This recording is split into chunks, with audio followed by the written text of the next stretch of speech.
байхад уг нь хэлэх байсан. Тэгээ манай нийслэлийн энэ төрийн албан агчид нэг тийм одоо гомдсон, тунсан нэг бол нэг ийм өдөр тутмынхаа байнгын нэг мэдээллийн буюу нэг танин мэдхгүй ямиг ярьсан нэг ийм байдалтай болчихжээ. Тэгээ ер нь бол энэ тоо мэдээллүүдийг төлөөлөгчд бол маш сайн мэдж байгаа шүү дээ. Тэгээ яагаад энэ яг захирчин ажлын албаны яг энэ мэргэжлийн хүнээс нь энэ далан дуусах юм уу дуусахгүй юм уу? Үер уурсахад эрсдэл байна уу байхгүй юу?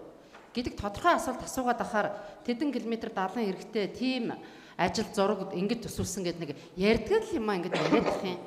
Тэгээ манай нийслэлийн байгууллагын энэ дарга нар нэг жоохон чадвартай өөрсдөө ажил руу эзэн болмоор байгаа. Тэгээ одоо сая ингэж штэ хүн ажлыг авсан бол тэр өдрөөс өөрийнхөө ажлыг мэддэг л байх хэвээр. Сая Баатар дарга солигдсон юм бол Баатар дарга тэр өөрийнхөө ажлыг л ярих хэвээр. Тэгэхгүй тэгээд өмнөөс нь босоод хариулах юм. Энэ хурлын нэг дэг журам бас нэг энэ ёс зүй гэдэг юм байна уу байхгүй юу? Ер нь бол төрийн албаны ажил тасралтгүй ингээ үргэлжлээд явах ёстой шүү дээ. Тэгтэл одоо ерөөсөө за урд нь байсан юм чи би хариулчих. Би энийг хариулчихсан юм чи би хариулчих гэл ингээд ах юм. Тэгвэл энэ үерийн барилга боломжтой холбоотой асуудлыг чи би хариулаад өгье л доо. Жишээлбэл тань урд хойтгоос салж чаддгүй нэг юм авсан ажилдаа эзэн болж чаддгүй нэг юм тархлаа муутай нэг үлпийсэн сүлпийсэн ийм л юм байгаад байгаа юм. Энэ төслийн нэгжүүдийг дэмжихгүй байгаа гэж хийлээд байгаа. Энэ олон төслийн нэгжүүдийн чинь төлөөлөгч нар чинь дэмжиж өдий зэрэгтэй бойжуулаад гараад ингээ явж штэ. Тэгээ одоо төлөөлөгч дэмжихгүй байх, ингэхгүй байх, тэхгүй байх. Зүгээр байгаараа бүх талаар дэмжиж байгаа шүү. Бид нар энэ төслийн нэгжийг байгуулад өглөө төсөв мөнгөний тавиад өглөө. Цаашаа хийх ажил нь энэ одоо удирж байгаа хүмүүсийн сэтгэлийн асуудал штэ. Тэр цаашдаа бол хурлын дарга бид нар бас энийг урдан ч гэсэн бүлэг дээр ярьж л байсан. Хүн болгон хариуцсан ажлаа ярьдаг баймаар байна. Энэ сэлбийн далантай холбоотой асуудлыг энэ өвлжөнгөөл одоо сошиалор сэвлээ. Гэтэл нэг удаач гарч ирж яриаггүй. Гिचээд одоо энэ чинь биднэрт гарчраад хэдэн километр далантай малантай гэж. За уучлаарай энэ Улаанбаатар хот чинь хэдэн километр далантай, хэдэн километр далан хэрэгтэй байгаа юм. Хэдэн урсаад хэдэн одоо өргөдөө дуусч байгаа би чэйжрээ бүгдийг мэдж байгаа. Хамгийн гол нь цаашдаа яах юм бэ? Одоо үерийн эрсдэл гарахад урсах юм урсахгүй юм уу?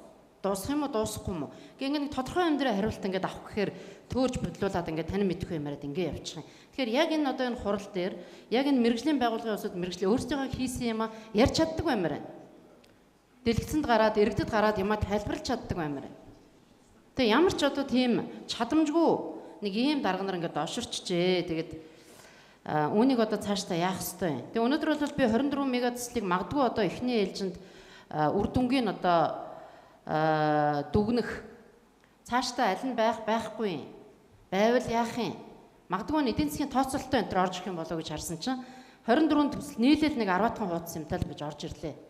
Тэгэхээр нэг ийм үлгэн салган өнөө маргааш өнгөрөөсөн нийслэлийн хурлын төлөөлөгчдийг нэг ямар ч мэдээлэлгүй байдаг юм шиг байдлаар хандсан энэ байдлаа одоо энэ засаг дарганы хамгийн газрын төслийн нэгжүүд захирчин ажлын албаныхан хизээ болох юм бэ? Тэгээ бид нар ямаа мэдээд шүү дээ чинь ийм юм байсан юм аа ингэсэн юм аа тэгсэн юм аа гэдэг. Тэгээ юм асуухаар буцаагаад яг тэр юм нөгөө талаас нь хариулчих юм. Евенгийн хоёр тал шиг. Тэгээ одоо нэг юм хариулт аваад байгаа ч юм шиг, үгүй ч юм шиг, юм ойлгоод байгаа ч юм шиг, ойлгохгүй ч юм шиг. Тэгэхээр энэ цаашдаа энэ хурал дээр бид нар цаг заваа гаргаж энэ ч одоо материалтайгаа танилцж энд бид нар хариулт авахгүй сууж байгаа юм бол жоохон үр дүнтэй баймар байгаа юм. Тэнгэж санал гарч. За хариун төлөвлөлийг шийдэж байгаа